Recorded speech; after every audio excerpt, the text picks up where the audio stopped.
In this video, I'm going to explain to you precisely what it is you're going to be doing in my absence. Now, as we've learned about over the past couple of classes, Jared Diamond says that the 5-point framework alone is not enough to bring about collapse and decline. In fact, what Jared Diamond says is that it's not the 5-point framework really that brings about collapse and decline.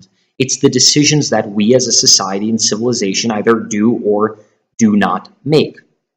Now, over the course of the past two classes, we've learned the 4 reasons that Jared Diamond says or gives for why it is that some societies make disastrous decisions that ultimately contribute to their own collapse or decline. Today, we're going to look at the flip side of that. We're going to today learn to answer the question, why is it that some societies, when faced with the 5-point framework, are successful? To do so today, the first step is going to be for you to copy all of the day 4 documents. Now, once you've copied these day 4 documents, the next thing you're going to do is you're going to start right here. You can just quickly review the 3 societies we're going to be studying today. And you're then going to go ahead and click on Human Impact on the Environment. Now, you're going to see that there are 4 different stations. You need to complete work on these 4 stations in order. In other words, you start with human impact, then climate change, then relations with friendly and hostile neighbors, and then finally dysfunctional political and cultural practices. Now, what you're going to see at the top is you're going to see a set of instructions. I'm going to ask that you please make certain to read these instructions and strike through the instructions just like we know how. So for example, when I read and scan the following, I would then come back up here and I would strike through.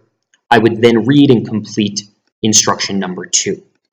Now, importantly, what you're going to see in the instructions is that some things you're going to complete independently and on your own, but then other things you're going to be completing collaboratively or with a partner. Specifically, once you finish reading, when you get down to the prompt, I want you to complete work on the prompts with a partner. So what you're going to do to find a partner is when you finish reading, you're going to go to the pods and you're going to wait for someone, or maybe there's someone already there waiting for you. You're going to partner up with whoever is there, so somebody who's working at the same speed as you, and you're then going to complete this prompt together. Once you finish working on the prompt collaboratively, you are then going to go to the next station, and you're going to complete this work independently back at the rectangle. So you're going to go from the rectangle to the pods, back to the rectangle, and then again, when you're ready, you're going to stand up, and you're going to go back to the pods, so on and so forth. This does 2 things. First, it gives you a little bit of a brain break. It switches up your sort of learning atmosphere. But also, it gives you an opportunity to build your knowledge independently while sharing your knowledge with a partner, which is a pretty essential piece of the learning process. Now, when you have finished work on all 4 of these stations, both independently and collaboratively, following the instructions clearly and thoroughly, you are then going to go to the day 4 summary response.